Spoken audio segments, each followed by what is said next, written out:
Good day. Welcome to another What If conversation. I'm Ulrich and I'm facilitating today's session. The topic is, what if an employer withhold payment as a result of employees not being able to work during load shedding? Continuous load shedding throughout the country has had severe implications for business and employment relations. Many employers are under the impression that when employees are unable to work due to load shedding, the no work, no pay principle applies. This is not the case. Our common law and labor laws are clear. If the employer expects the employee to be at work at a specific time and on a specific day, and the employee complies with these requirements, as well as tender his or her services, then there's an obligation on the employer to remunerate the employee. This is regardless of whether employees were able to perform their duties or not. The employment contract is a reciprocal agreement, in terms of which an employer's obligation to pay an employee is subject to the employee putting his or her productive capacity at the disposal of the employer. The duty to pay and corresponding right to be remunerated do not arise from the actual performance of the work, but from the fact that the employee tenders his services in respect of the employment contract.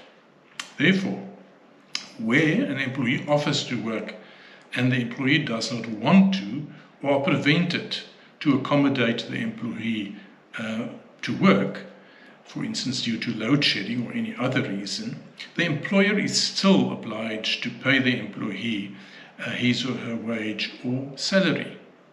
The employer is therefore obliged to perform even when an employee is unable to perform due to circumstances beyond the control of the employer.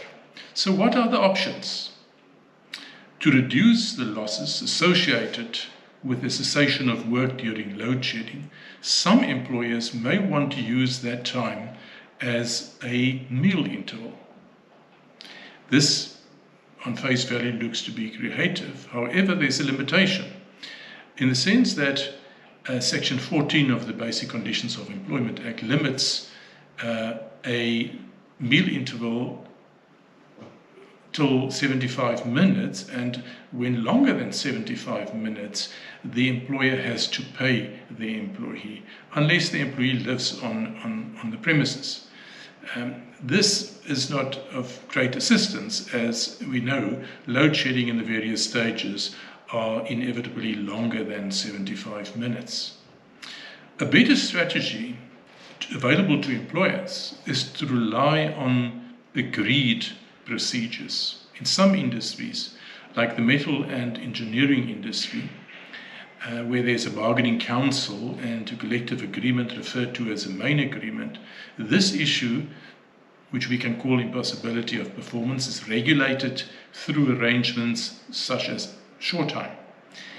And it is agreed to and it's covered in a collective agreement. Unfortunately, not all industries have the equivalent of a main agreement in place. And for those employers who do not fall within the scope of such an agreement, the choices are even more limited. Circumstances may warrant the extension of working hours. The employer may require employees to start work later than usual and to finish later in order to work around a load shedding session. But an employer may not unilaterally implement such changes, and in many cases there may be resistance for a variety of reasons on the employee's side to accept such an arrangement. It may be possible for the employee and the employee to agree in an employment contract or a further contract that payment is suspended for the duration of load shedding. The reality is that, again, the parties have to agree, and in these very tough economic circumstances, it is maybe and quite often not a realistic option. So if employees do not agree to changes in working hours or shift structures, or even suspension of pay or similar measures to relieve the burden on employers during load shedding, the employer may be forced to implement or to follow a different process, such as a restructuring in terms of Section 189 in the Labour Relations Act.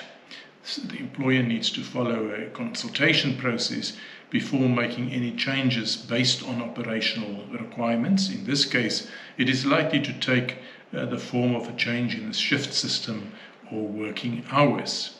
So through a consultation process in compliance to Section 189, the employer may then offer a different structure or working hours or shift system to those employees that are willing to work on that basis and to work around the challenges of load shedding.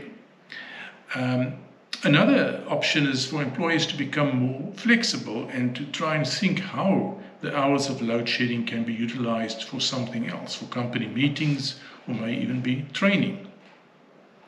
So in conclusion, this is not a simple matter where payment can be withheld or deducted, as we see, and the parties would have to collaborate to determine an outcome that suit both of them. It is therefore quite important for employers and employees to understand the serious implications load shedding has on both sides of the employment relationship and to engage in a meaningful process to resolve these challenges. I hope this chat clarified some of your questions. Thank you for watching, and we see you next time.